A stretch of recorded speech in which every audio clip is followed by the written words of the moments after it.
नमस्कार, स्वागत है आपका। आपके साथ मैं हूं गीतांजलि। आइए सीधा रुख करें विधानसभा की ओर, जहां इस वक्त शीतकालीन सत्र पर कार्रवाई चल रही है। जो कमीशन का भ्रष्टाचार आया, लोगों ने अपने कान पकड़ लिए कि इस तरह का कमीशन चले, इस तरह कमीशन में कार्रवाई हो और हरियाणा की प्रतिष्ठा का सारे भारतवर्ष के अंदर उस प्रतिष्ठा को चोट पहुंची है। और एक बहुत मतलब शब्द नहीं है मेरे पास उसको क्रिटिसाइज करने के लिए। ये नहीं होना चाहिए। जिस प्रदेश के अगर ऐसा होगा तो बाकी प्रदेशों में इसका बहुत सारे कमीशंस चलते हैं। ये कमीशंस की रेपुटेशन होती है अच्छी अच्छी। केरला गवर्नमेंट का कमीशन चलता है, राजस्थान का कमीशन है, जेके का कमीशन है, इवन उत्तर प्रदेश की कमीशन की बहुत बड़ी सेक्रेटरी है। आप उसका सब कुछ उठा के देखो। ये हरियाणा प्रदेश में आप इतनी ट्रांसपेरेंसी की बात करते हैं, आप ऑनेस्टी की बात करते हैं, और इस कमीशन ने तो पता नहीं क्या सारे रिकॉर्ड ही तोड़ दिए। और उस रिकॉर्ड का आप उत्तर दे रहे थे उस बात के लिए स्पेसिफिक। एक मिनट, ये कोई तरीका नहीं है, ये कोई तरीका नहीं है, ये कोई तरीका नहीं, ये कोई तरीका। बैठ जाइए सर, एक डिप्टी सेक्रेटरी का, उसको जो सेक्रेटरी का काम दिया हुआ था, उसको 1 करोड़ से ज्यादा रिश्वत के साथ गिरफ्तार होना, डेंटल सर्जन की और HCS प्रीलिमिनरी जो एग्जामिनेशन आपने कराया है उसकी भी OMR शीट का बरामद होना। इसका मतलब कि सारा HCS प्रीलिमिनरी जो आपने कराया है वो तो सारा विवादों के घेरे के अंदर आ गया जब उसे वो हो गई। इस सारे केस के अंदर 3.5 करोड़ रुपया पकड़ा जाना।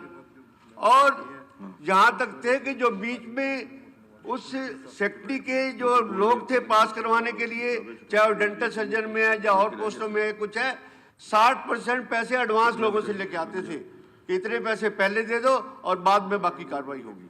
और उसके बाद सर उसके पर्स में से जो इन्वेस्टिगेशन आई कि HCS के, जिस HCS पे आप कहते हैं कि बड़ी पारदर्शिता से, बड़ी ऑनेस्टी से, आपने बडाना जी का भी एग्जाम्पल दिया, सब कुछ दिया, और उसके बाद उसके पर्स में से 24 कैंडिडेट्स के नामों की पर्ची मिली और OMR शीट मिली।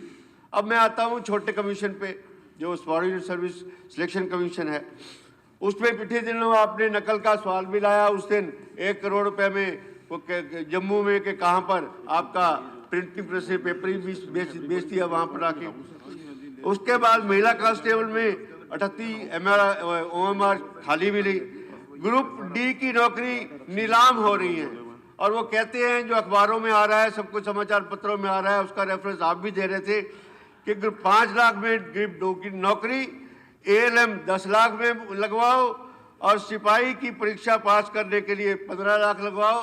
भाई इस बात के लिए एक मैं थोड़ी सी बात कह रहा हूं, उस बात के लिए लुआना हो अपना छोरा, लुआना हो अपना छोरा, दे दो नोटों का बोरा, पेपर छोड़ दो कोरा। ये इस टाइम इस बात के लिए हरियाणा इसलिए हंस रहा है कि पेपर छोड़ो और बोरा दो और सब कुछ कर।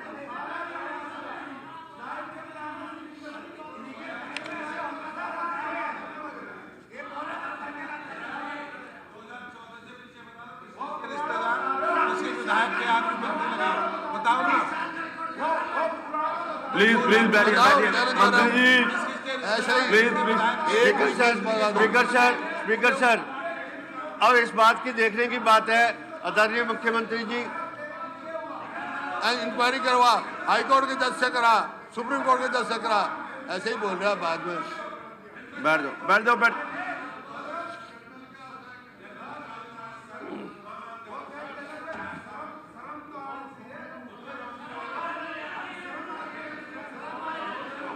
जाओ। प्लीज सर बड़ा संजीदा मामला है। 12, 13, 14 की इंक्वायरी कराओ। ऐसे अजगी करवाओ इंक्वायरी कराओ इंक्वायरी।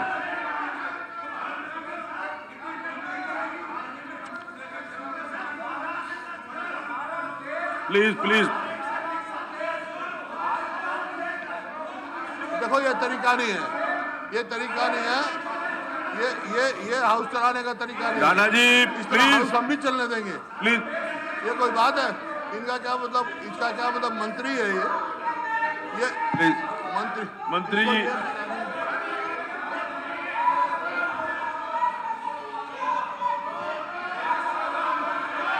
के मंत्रियों के कितने बच्चे लगे और अब सरकार के कितने बच्चे लगे? प्लीज बैठ जाओ, प्लीज बैठ जाइए। मंत्री जी बैठ जाइए प्लीज प्लीज।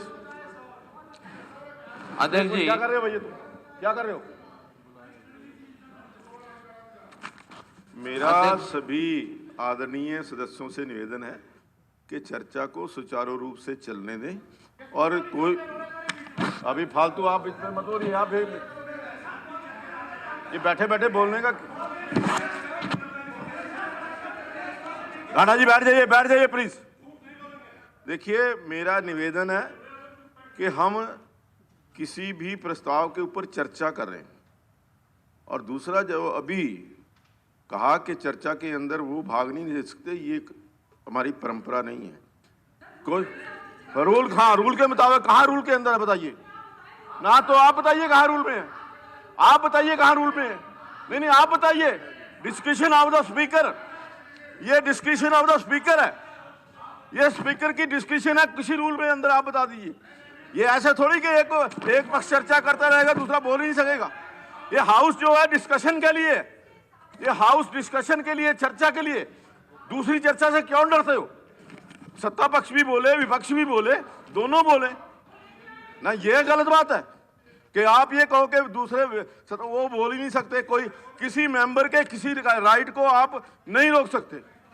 हाँ, किसी भी सदस्य के।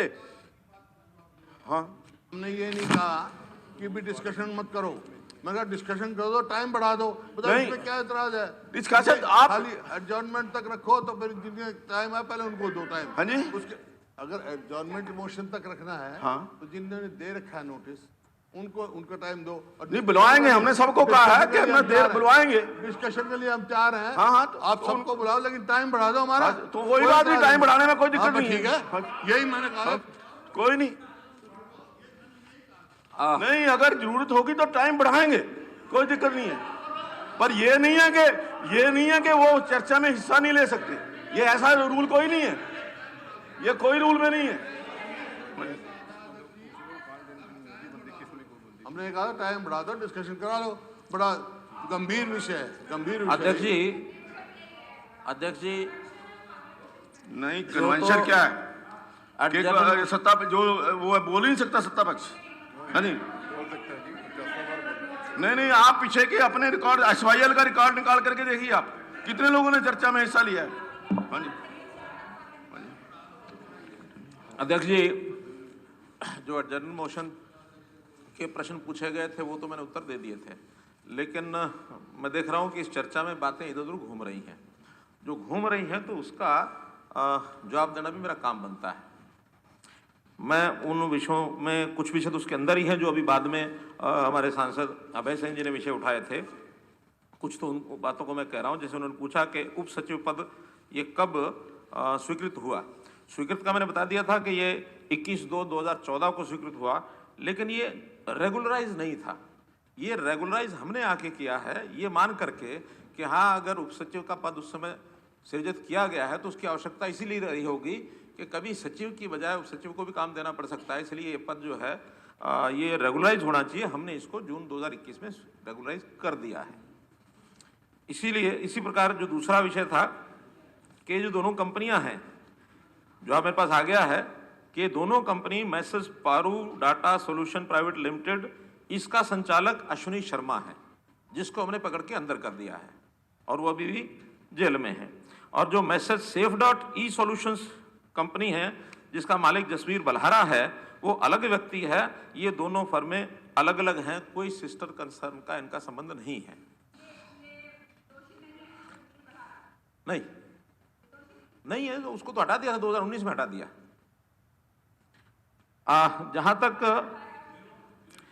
जहां तक अगर मैं इस कार्यकाल की और 2005 से 14 की तुलना करता हूं, और इसमें थोड़ा सुनने की आवश्यकता, थोड़ा मादा चाहिए।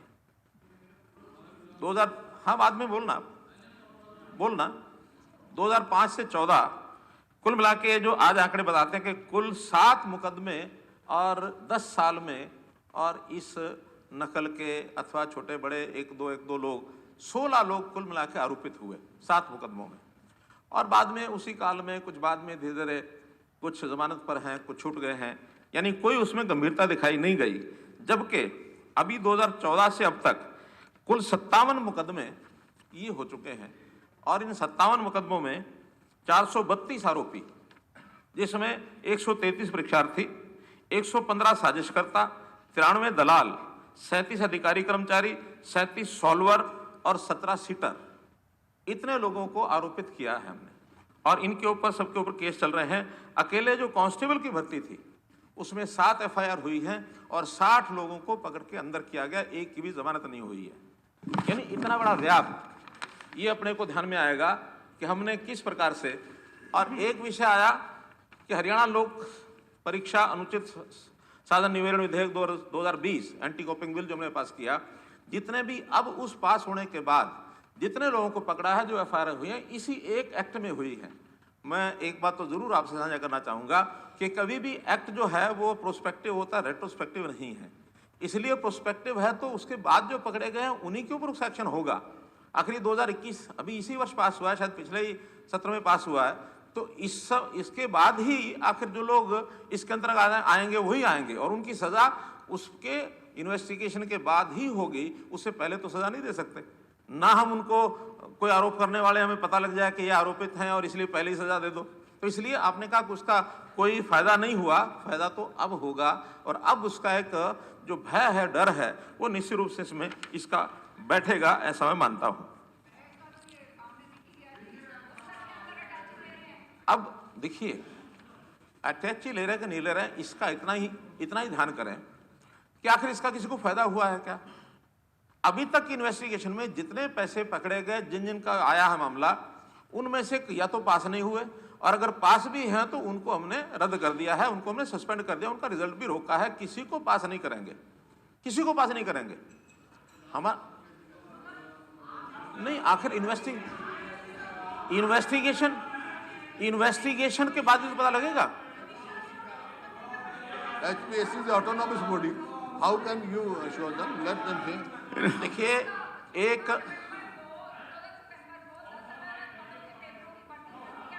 के आदेश HPSC ने जारी करें, ये कैसे उसके बाद करा है जब ये सारा हुआ है? क्या किया है? ये जो है 14 सितंबर 2021 में 10 अलग अलग पदों के पेपरों की भर्ती प्रक्रिया पूरी करने के आदेश HPSC ने द्वारा करें कल। हाँ, तो इसमें कोई भी ऐसा नहीं पकड़ा गया है। ये सब अलग से उससे पहले के हैं। ये इसमें ना तो पुलिस भर्ती है, ना इसमें HCS है, ना इसमें डेंटल है, ये नहीं है इसमें। ये अलग से 10 पद जो हैं, अलग सिंगल पद कुछ भर्तियों के थे, उनका पेपर HCS ने, ये TCS कंपनी ने लिया है, और TCS कंपनी के लेने के बाद जो रिजल्ट आया उसके बाद उनका वेरिफिकेशन चल रहा है। नहीं, जब ये सारा कुछ पता चल गया है, टाची का पता चल गया, अनिल नागर को बर्खास्त कर दिया, उसके बाद ये जो है, मैं क्या कह रहा हूँ, वो जिस परीक्षा में हुआ उसी को तो रोकेंगे। उसके ये उस परीक्षा में नहीं है, ये अलग है, ये अलग है, ये अलग है, ये परीक्षा ही अलग है। ये 10 पदों की परीक्षा, वो तो लगातार काम आज भी चल रहा है, परीक्षा तो आज भी ले रहे हैं, कल भी आखिर परीक्षाएं हुई हैं, इससे पहले भी हुई हैं, जनवरी में फिर परीक्षाएं होनी है। इसका अर्थ ये नहीं है कि काम बंद हो गया। हम तो जहां कहीं अगर की देख-रेख के अंदर ये परीक्षाएं हुई हैं, नहीं है, बता तो रहा हूं, देख-रेख के अंदर हुई हैं जी। मैं स्टेटमेंट दे रहा हूं ना, ये नहीं हुई। कि उनकी ये सचिव की उसमें देख-रेख में है। ये जो हमारे सचिव है भूपेंद्र सिंह सचिव, ये उनके पास इसका डाटा है, क्योंकि इन 10 में उनका कोई रिश्तेदार नहीं, उन दोनों भर्तियों में उनके रिश्तेदार थे, इसलिए ही रिक्यूज फ्रॉम दैट प्रोसेस। सिर्फ HPSC के HCS और डेंटल, इन 2 परीक्षाओं में से वो अलग थे, ये उसमें आए थे। और इनकी अगर एक दोषी पकड़ा गया है, जब दोषी पकड़ा जाता है तो उसमें से इन्वेस्टिगेशन में आगे बढ़ा जाता है। ट्रेल की दर है, जिधर तक ट्रेल जाएगी उसको किसी को छोड़ेंगे नहीं। लेकिन इसका अर्थ नहीं है कि हम शक के आधार पर किसी को भी पकड़े और अंदर कर दें। शक के आधार पर नहीं किया जा सकता। हाँ, कोई जांच का सबूत, कोई ट्रेल को मिलना चाहिए। और इसमें जहां तक जा रहे हैं, जब इतने सारे लोग पकड़ लिए हमने, मैंने बताया कि इसी कांस्टेबल भर्ती में 60 लोग पकड़े हैं, आखिर किसी भी भर्ती में 60 लोग, और मैं तो समझता हूं कि इतना बड़ा एक स्कैंडल था, इस स्कैंडल को तोड़ने का काम हमने किया है। और भी कहीं कोई विषय आएगा, इसको निश्चित रूप से बाहर करेंगे। हमारा उद्देश्य एक ही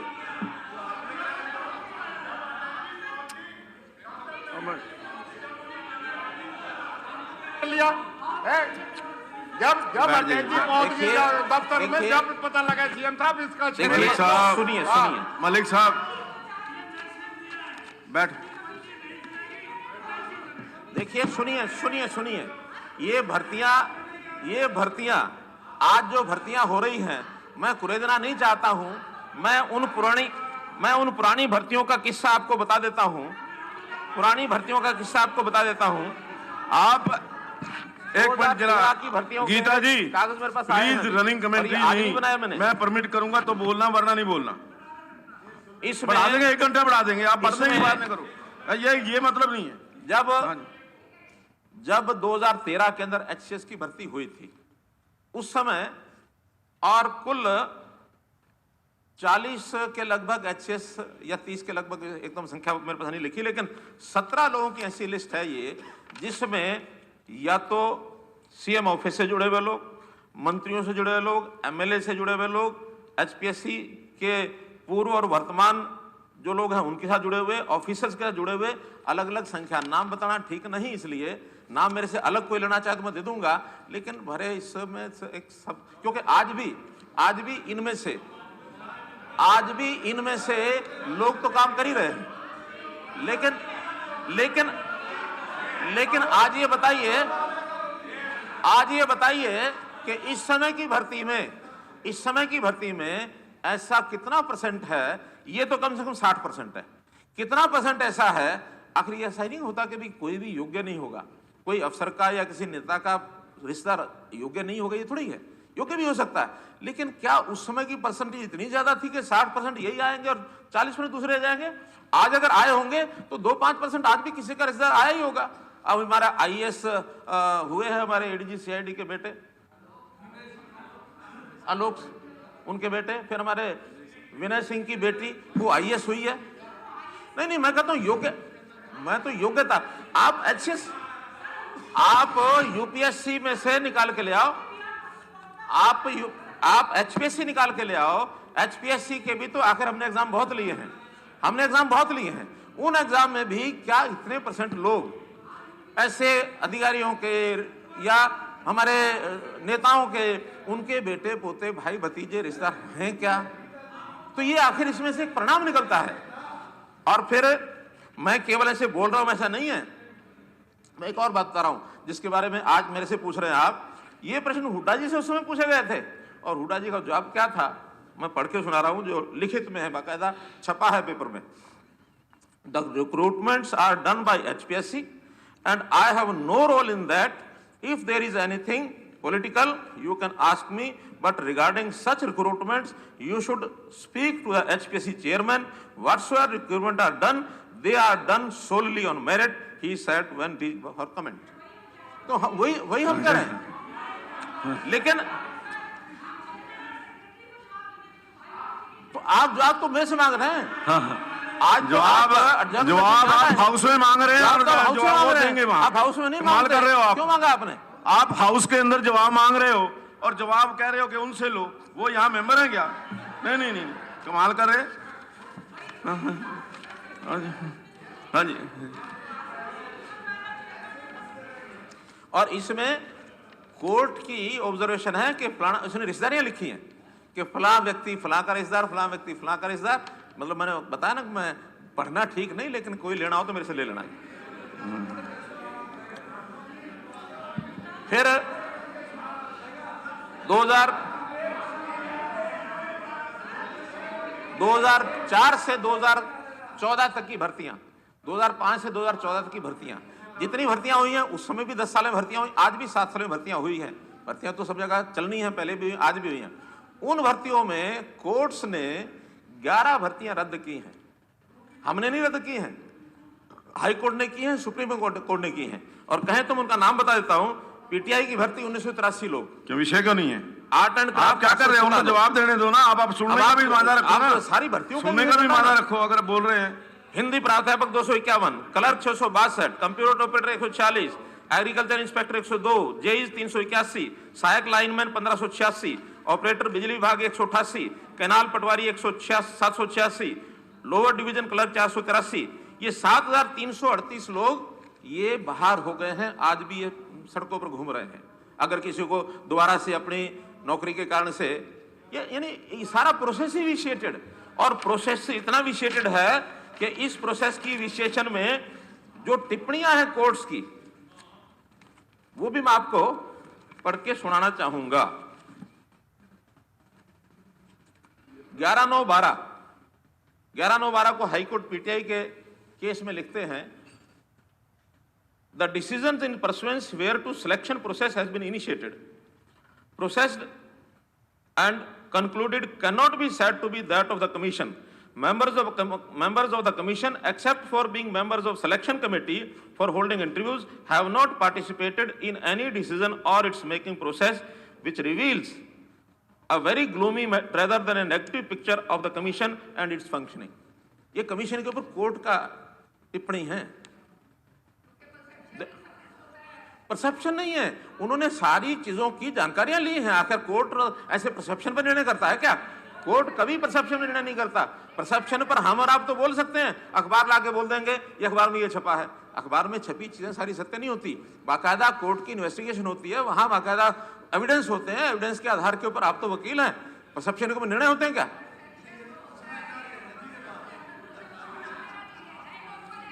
द रिकॉर्ड मैं तो बता रहा हूं ना उस समय का। The records reveal and point to only one conclusion, that the selection in question does not pass the test of it being in accordance with the law, as the powers conferred on the commission has not been exercised as per the mandate of the statute, and therefore the decision taken in and during the selection process cannot be said to be that of commission, rendering the selection illegal.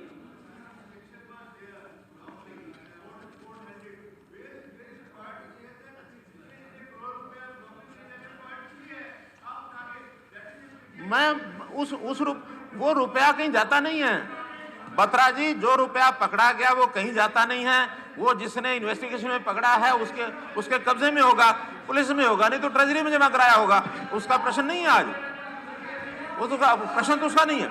हम तो मान रहे हैं कि 3.5 करोड़ रुपया पकड़ा गया है। ऐसे ही 20/2/15 arts and craft high court क्या लिखते हैं? Even this argument is also misconceived, considering the fact that there are basic defects in the process of selection from the very beginning, as the commission had not been working as a multi-member body. There was no decision taken by the commission as such. The entire decision making was by the chairman individually in consultation with the secretary of the commission. No criteria was laid down for selection before or immediately after the advisement was issued.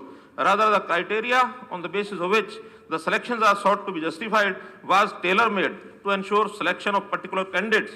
As is evident from the marks awarded to the candidates in viva voce, there are change of criteria after the process of selection was initiated. Hence, the entire selection is vitiated and not in some isolated cases on account of eligibility or otherwise. पूरा का पूरा रद्द किया। ये उस समय की process का विषय है। लेकिन मेरा ये कहना है कि हम लोग आज भी कितना हमने बदल दिया है। आज भी हमने कितना बदल दिया है, बदला कितना है। आपके समय में बैठ जाओ बत्रा जी, बैठ जाओ, सुन लो। आपके समय में अब जवाब तो सुन लो। आप प्रस्ताव लेकर के आए, जवाब नहीं सुन रहे। प्रस्ताव तो लेकर के आए, जवाब तो सुन लो। आप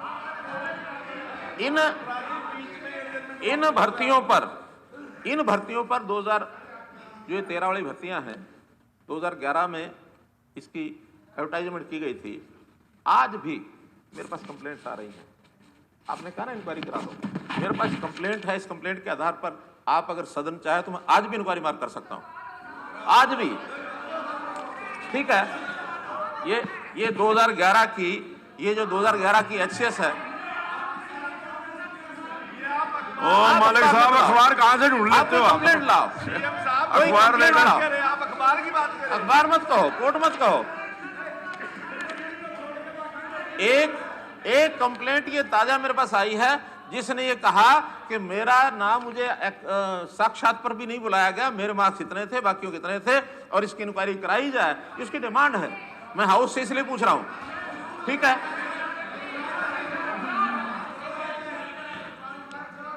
ये इंक्वायरी कराओ।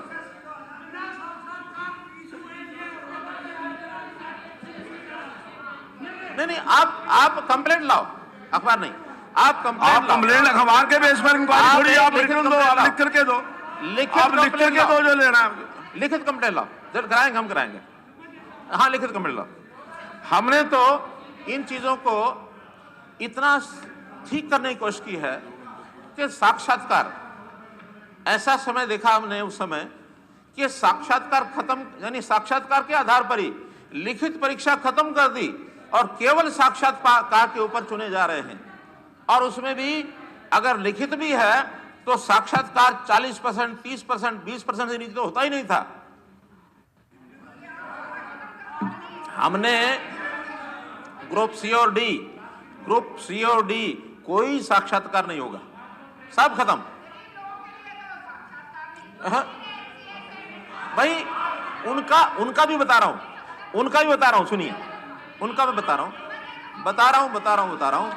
20% का हमने उसको 12.2% पर लिमिट कर दिया। 12.2% बता तो रहा हूं, 12.2% पर लिमिट कर दिया। और 5 लोगों की कमेटी होती है एचपीएससी में।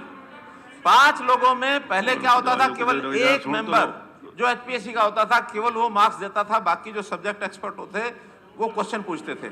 हमने कहा ये गलत है, क्योंकि मेंबर जिसको चाहे जितने मर्जी दे देगा नंबर। सभी 5 मेंबर अपने अपने मार्क्स देंगे और अपने अपने मार्क्स देने के बाद फिर उसमें सबका एवरेज निकाला जाएगा। अर्थात किसी एक आदमी के 12.5 में से भी 5वां हिस्सा 2.5 नंबर का उसके पास बचता है, सिर्फ 2.5 नंबर। 100 में से 2.5% एक मेंबर के पास। इसलिए इतना ट्रांसपेरेंट ये कभी हो नहीं सकता।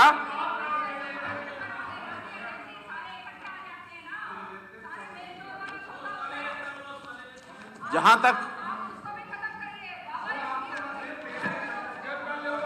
तक एचपीएससी में, जहां तक स्टाफ सिलेक्शन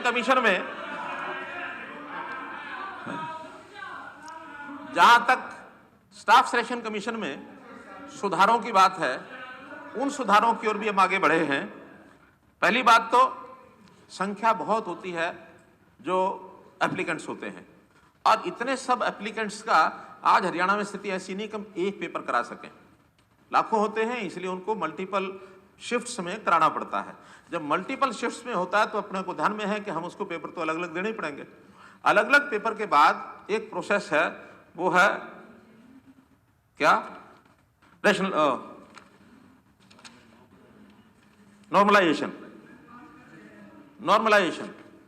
नॉर्मलाइजेशन के प्रोसेस के आधार पर सिलेक्शन होती है, और इस पर भी क्वेश्चन उठाए गए हैं।